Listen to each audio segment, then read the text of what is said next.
Which oppression was worse, the oppression of women or the oppression of African Americans or blacks? They used to eat us. Really? Wait, what? Eat? African Americans were eaten. Do they not teach this? They were eaten, turned You think into there was furniture? widespread cannibalism in the United States? In This was with a specific lady in New Orleans, and she I know who you're talking about. Wait, hold on. One example of cannibalism is not evidence of widespread. They used to skin us and make leather out of it.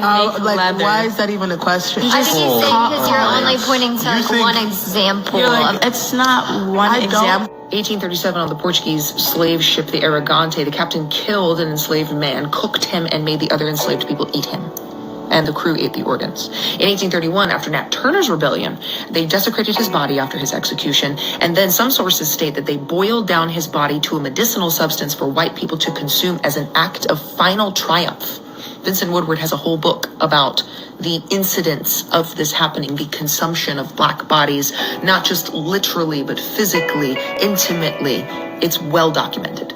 And within that book, there's another slave owner, a Kentucky man, who butchers and cooks an enslaved person in front of other enslaved people as a form of psychological terror. And then in 1888, the Mercury in Philadelphia releases an expose exposing white doctors who are tanning the skin of black people to make shoes and cigar boxes.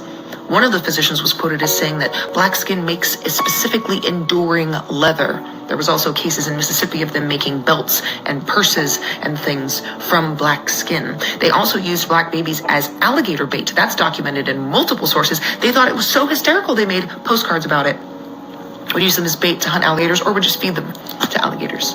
If you really want to go for a wild ride and you can stomach the truth, Thomas Thistlewood's diaries, called the Thomas Thistlewood Papers or the Thistlewood Papers, the slave owner himself kept a documented, detailed diary of all of the torture he inflicted on his slaves, including 3,800 cases plus of SA against black women, probably one of the most common crimes across the slave trade against black women. And he also invented what was called the Derby's dose, where he would flog a slave and then rub pickle juice or lime juice into their skin and then make another enslaved person defecate in their mouth. Typically, those kind of infractions would be eating a piece of sugar cane because they were hungry. And no, Miss Ma'am, you don't know who you're talking about. Madame Lalaurie did not eat her slaves. What she did do is chain them up with iron collars where she tortured, mutilated them, peeled their skin into strange shapes, and then murdered them. Just because you people are not educated enough to know what actually happened and you don't want to believe it because it makes you uncomfortable doesn't mean it didn't happen. There's a book called The Delectable Negro that documents the cannibalizing of black people, especially during slavery. It talks about how in white European culture, the white supremacist culture, that they've always had this thing about literally consuming black people, black flesh. During slavery, when they had the big rebellion with Nat Turner, he was cannibalized after they killed him. They ate him.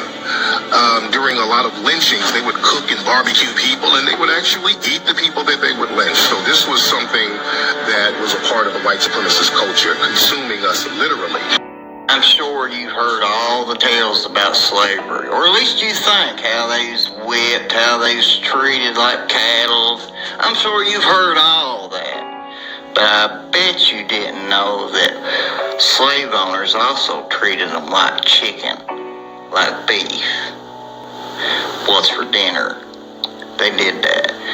The revolutionary Nat Turner was cooked up, his entrails and all. They even offered to feed them to the people of color, and they wouldn't do it.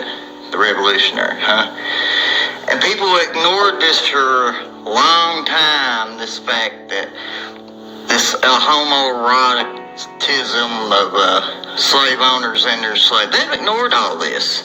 They ignored the slaves, their voice, Because that's a horrible thing to think of, that these slave owners, not only they starved their slaves because the less you feed them, the more money you make, they also was what was for dinner. You know what I mean? You don't hear none of this. How they look down. There's a sexual innuendo. Homosexuality was also a thing back in them days. This is all going on, You've heard of how the founders,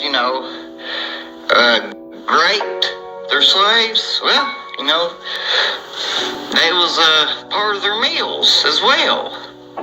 Yeah, well, I know it's taboo now. That was just the culture back in them days.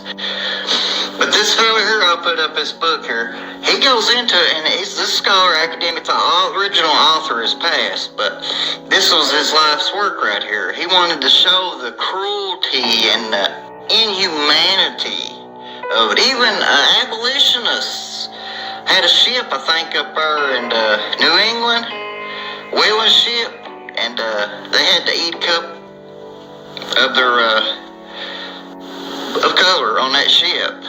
You know, they just didn't see much wrong with it back in 1800s. So yeah, this is stuff you don't hear about the slave trade. This is stuff that's, you know, mum's the word, so to speak. But it was a horrible thing. That's why we need to eliminate it in the carceral system, because they used them to come up with these medical procedures for women and men. You know, medical apartheid was a thing. That's how we learned a lot of procedures and come up with all these vaccines, is treating people of color, slaves, like guinea pigs. I mean, it's just plumb horrible what we done to them, that race of people back in them days, and still do today.